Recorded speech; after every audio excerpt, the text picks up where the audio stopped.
So, there was a switch right there, you might remember.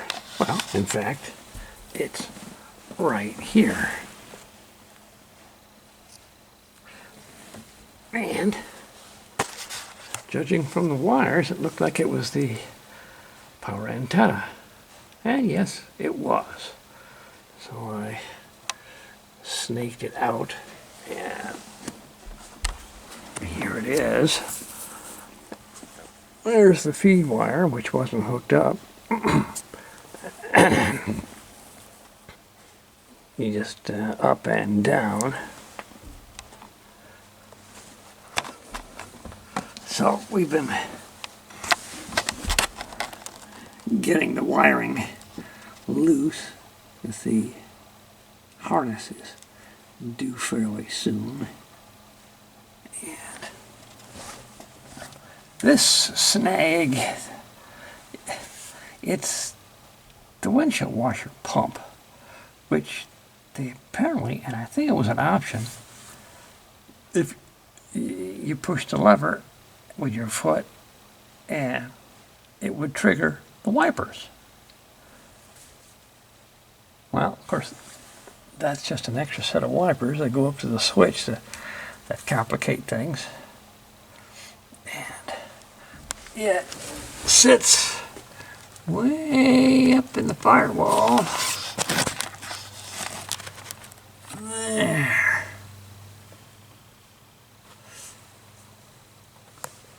And since this one had no pipes coming off of it, we'll take it out and see what we can do. So finally we're getting the wiring loose enough that I can pull it where I need it.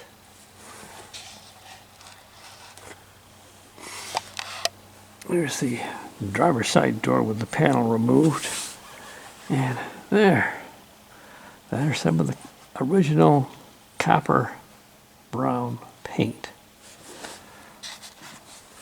The door's in really fine shape, being a California car. There. You look in there, there's no rust. In fact, if you see the little wire heads there, that is for the retaining wire. There. For the weather stripping, see it?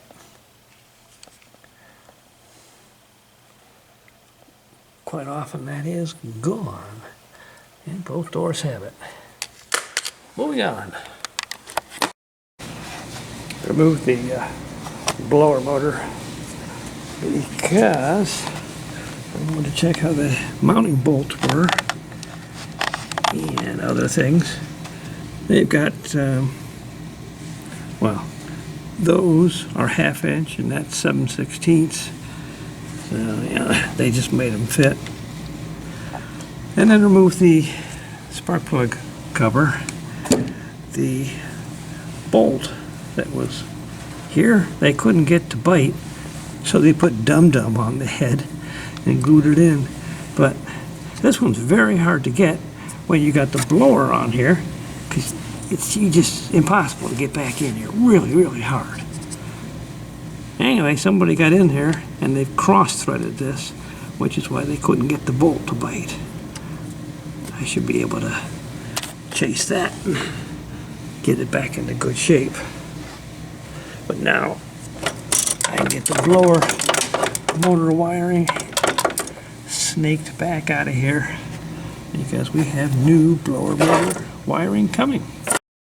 You need to get a bunch of these screws for the valve cover or spark plug wires. The thread is 1/4 20. You can have either a slot head or a Phillips head. I see it's got a dome. I said the length on it is 0.625. This one came out easy and cleaned up quick. A nice thing about a California car, sometimes those 3 mounting bolts can be really tough. So, part number 263 goers. query. There's your boot. Goes on there, and we reassemble. Working onto the dash, and I have been always mystified by there. That wire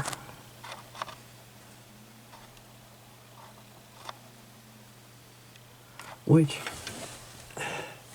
the end of it is right there. It's kind of like it's a Bowden cable with a copper wire in it.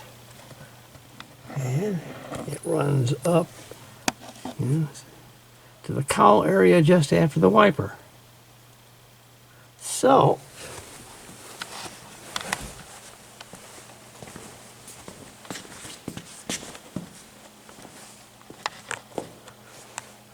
today I took off the cowl screen, and there is this piece of hose.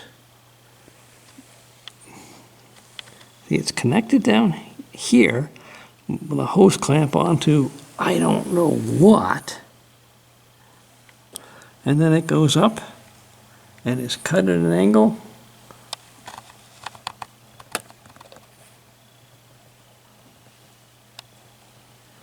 I do not know what that is.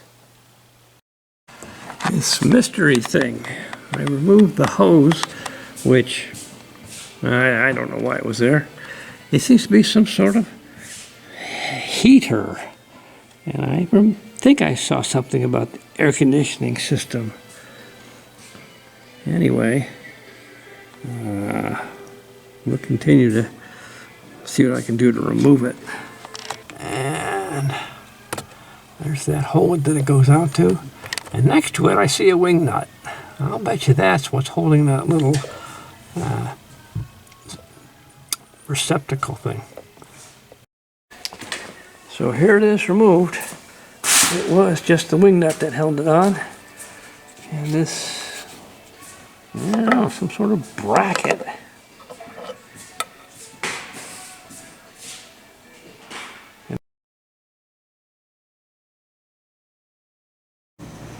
And this is a pair of front seats, 300C. This one has become a yellow snow generator, which means that the foam is all crinkly crankly, and I have a kit, so we're taking this over to Legendary and have it installed. I turned the seat over because 57, maybe 58 as well, has a special rubber anchor for the seat frame. Let's see if I can get you. There. Now I gotta get you some light with my other hand. There, see that anchor down there? Turns out there are 14 of these things. You can get them from a query. They're in the catalog. I'll look up the number. And they serve as an anchor for this spring against the frame. They get old, they crack, and you get sag. So if you're in doing your seats, you should probably get 14 of those. The seat's got a tag. That says 9/15/56 for maybe that word is changed to Chrysler. Radiator, Black Sea. You're gonna need to flush this one. Thought the antifreeze looked a little weak in this car. It's a good thing I checked it. Of course, it's a good thing this car is stored in a heated garage. It's only good to like 0.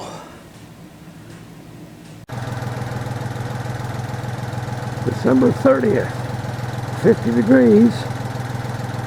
So I have towed the sea out, and we are going to flush the cooling system. I've already removed all the antifreeze, and now we hooked up the kit.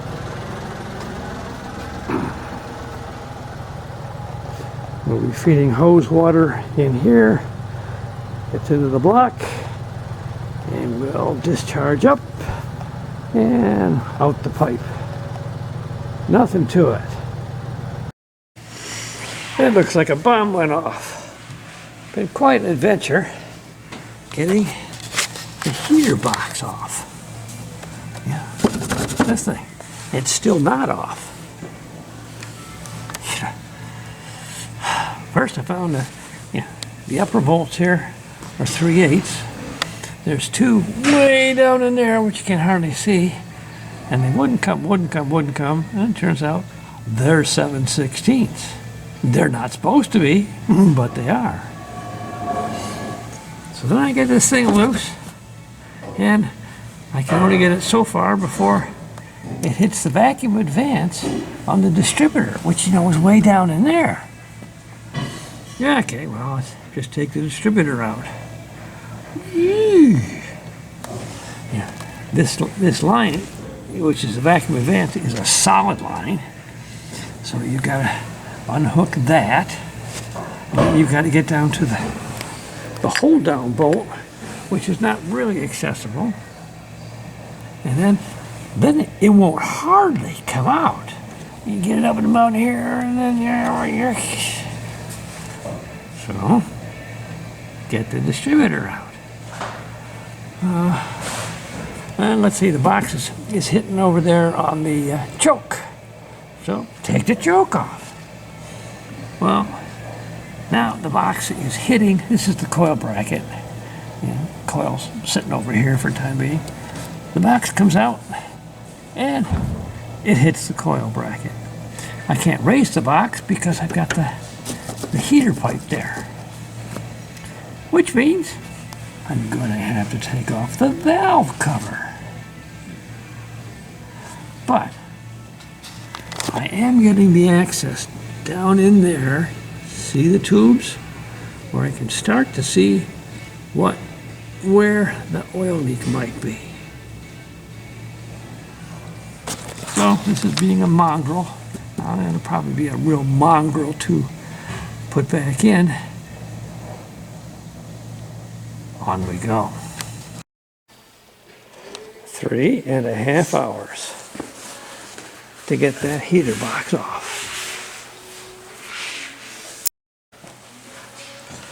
Yep, I had to just move this valve cover forward so that coil bracket gave you enough room. Of course, in order to take the valve cover off, you gotta unscrew the spark plugs. So here's this heater core finally exposed, but I don't care. I wasn't interested in the heater core. I'm interested in what lives down here.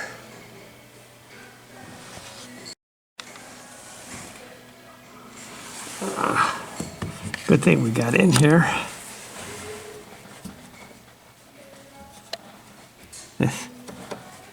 This heater pipe is ready to fall off. That looks like it's an original core.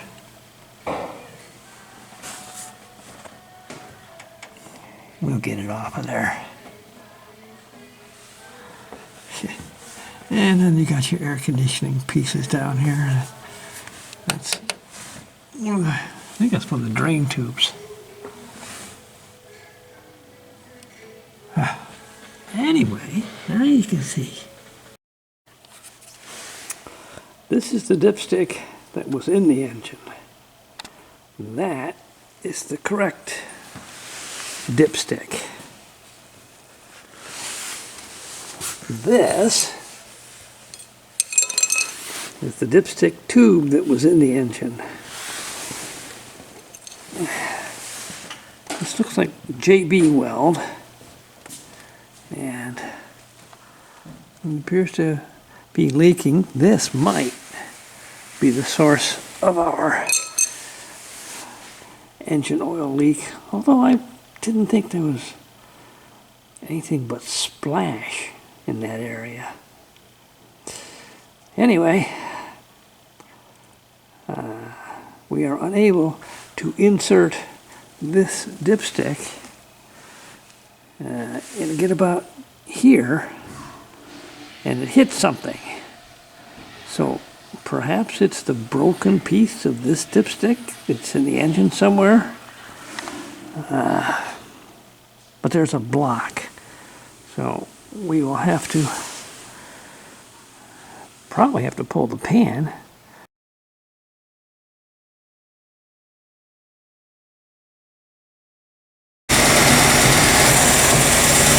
Well, it's a very warm day in December, so I have the doors open. We've got it running again after having plugged off oil connections. No smoke out the back.